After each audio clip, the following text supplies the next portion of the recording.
এটা তো কয়েকটা কোটি, এটা তো কত কোটি কোটি হয়েছে। হুম,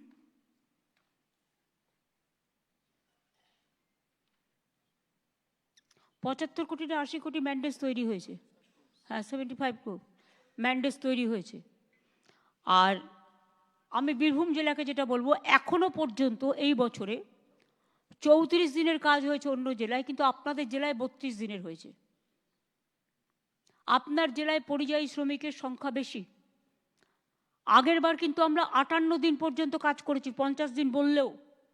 100 দিনের কাজও যখন হতো তখন অনেক জায়গায়, আমি যখন প্রথম ক্ষমতায় এসেছি আমি দেখেছি 25-26 দিনের কাজ হতো না।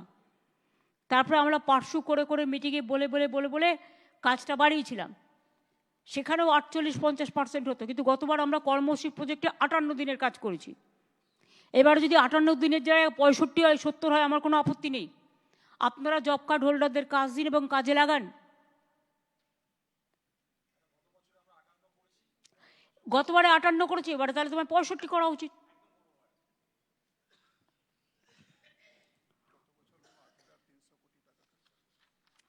গত বছর আমরা 8,300 কোটি টাকা এর জন্য খরচ করেছি, কর্মশ্রী শুধু। বাড়ির জন্য আমরা প্রায় 14,000 কোটি টাকা অলরেডি খরচ করেছি নিজস্ব টাকায়।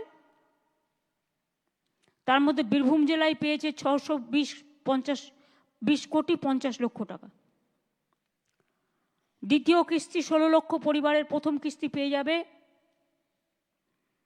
ডিসেম্বরে, আর সেকেন্ড ফেজ পেয়ে যাবে, প্রথম ফেজ পাবে ডিসেম্বরে, আর সেকেন্ড ফেজ পাবে মে মাসে। তাহলে 28 লক্ষ হয়ে গেল। এরপরে যেটা বাকি থাকবে, লোকের কমপ্লেন থাকবে, দুয়ারে সরকারও সাথে সাথে হবে। আমার সমাধান, যারা মনে করবেন তারা সেখানে যাবেন, গিয়ে তাদের সাজেশানও দেবেন। বাট দেখবেন লোকাল মানুষ যেটা বলছে সেটা শুনবেন। কেউ যেন গিয়ে কোনো হট্টগোল করতে না পারে। যারা হট্টগোল করবে তাদের আগে থেকে বলে দেবেন, দয়া করে ঝামেলা সৃষ্টিকারীরা আসবেন না, মানুষের কাজ করতে দিন।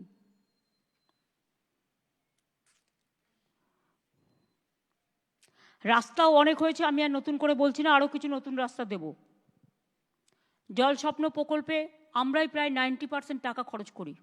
কি করে? অঙ্কটা দেখায় আমরা 60, ওরা 40, কিন্তু ল্যান্ড দিতে হয় আমাদের। পাইপের টাকাটা যদি ধরেন, যেখান দিয়ে যাচ্ছে, ল্যান্ডের টাকাটা যদি ধরেন, মেনটেনেন্স খরচ ধরেন, তাহলে দেখবেন 90% টাকা আমাদের দিতে হচ্ছে। তা সত্ত্বেও এরা জল মিশনের টাকা বন্ধ করে দিয়েছে। এখানে কি এসছে? হ্যাঁ, আমাদের লক্ষ্যমাত্রা 1,75,00,000 পরিবার।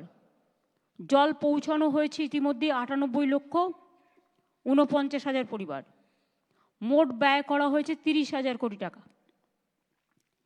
এবার আমি একটা কথা বলবো, আমাদের রাজ্যের যে টাকাটা আমরা দিই, তোমার যেখানে পাইপ পড়ে আছে, যে কাজগুলো করা উচিত, কেন্দ্রের ওপর নির্ভর না করে, ওরা যেহেতু বন্ধ করে দিয়েছে, আমি কেন চুপচাপ থাকবো? আমার বাজেটে রাজ্যের টাকাটা যেটা ধরা আছে সেই টাকাটা খরচ করো।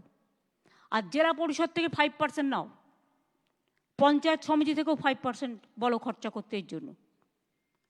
10% তারা লোকালি করুক, আর জলের কাজটার জন্য তারাও 5% করে খরচা করুক।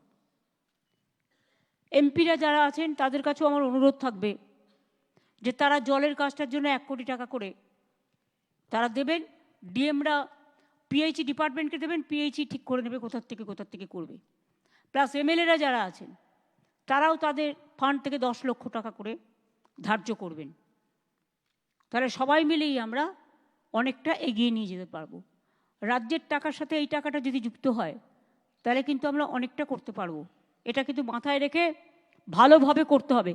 আগে কন্ট্রাক্টরকে টাকা দিয়ে দিল আর সে পাইপ ফেলে দিয়ে পালিয়ে গেল, জল নেই। আগে দেখতে হবে কোথায় জল পাওয়া যাবে। অনেক জায়গায় পাইপ পড়েছে যেখানে জল পাওয়া যায় না।